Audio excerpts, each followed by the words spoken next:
Bien, donc pour les exemples du cours, on vous a dit qu'une fraction, je ne change pas le résultat d'une fraction si je multiplie en haut et en bas par le même nombre.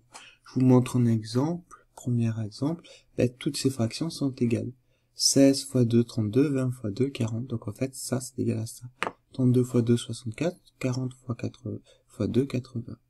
Mais j'aurais pu aussi faire 48 sur 60 parce que 16 fois 3, 48 et 20 fois 3, 60. 320 sur 400, 16 fois 20 ça fait 320, et 20 fois 20 ça fait 400, ou 32 fois 10 ça fait 320, et 40 fois 10 ça fait 400, etc. Donc je peux aller sur des fractions plus grandes, je peux aller sur des fractions aussi plus petites. 16 divisé par 2 ça fait 8, 20 divisé par 2 ça fait 4. Ça fait 10, pardon. Ici, pareil, 8 divisé par 2, ça fait 4, 10 divisé par 2, ça fait 5, ou j'aurais pu dire 32 divisé par 8, ça fait 4, et 40 divisé par 8, ça fait 5. Donc en fait, toutes ces fractions-là sont égales. Alors, est-ce qu'il y en a une infinité et où s'arrêter? Dans les grands nombres, on peut ne jamais s'arrêter. C'est pas gênant. Par contre, dans les petits nombres, si on essaie d'aller sur une fraction plus petite, dans une fraction, on ne mettra jamais de virgule. D'accord?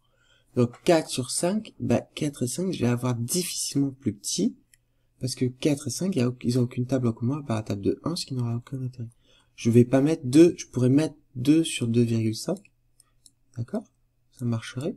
Mais dans ce cas, je n'ai pas ce qu'on appelle une fraction, mais ce qu'on appelle une écriture fractionnelle. Donc, on va éviter le faire.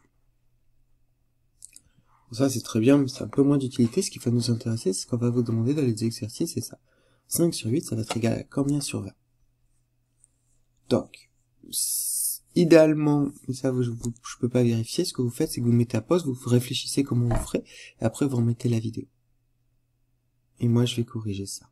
Donc, mettez à pause, réfléchissez, et vous reprenez. Une fois que vous avez réfléchi, alors, on va réfléchir comme ça. Je dois multiplier en haut et en bas par le même nombre. D'accord? Donc, c'est parti. Je vais réfléchir. 5. Et par contre, le problème, c'est qu'il va falloir connaître vos tables. Vous n'avez pas le droit à la calculatrice, vous devez connaître vos tables de multiplication. 5 fois combien pour faire 20? C'est pas le plus compliqué. 5 fois 4 égale 20. Du coup, si je multiplie par 4 en haut, il faut que je multiplie par 4 en bas. D'accord? Puisque j'ai bien dit que je multiplie par le même nombre en haut et en bas. Et du coup, j'obtiens 8 fois 4 égale 32. D'accord? Hop là. Donc 5 fois 4 égale 20, 8 fois 4 égale 32, donc 5 huitièmes égale 20 sur 32. Voilà pour le premier exemple. Deuxième exemple, pareil, vous mettez à pause, vous réfléchissez 2 minutes, vous essayez de faire, et ensuite vous reprenez.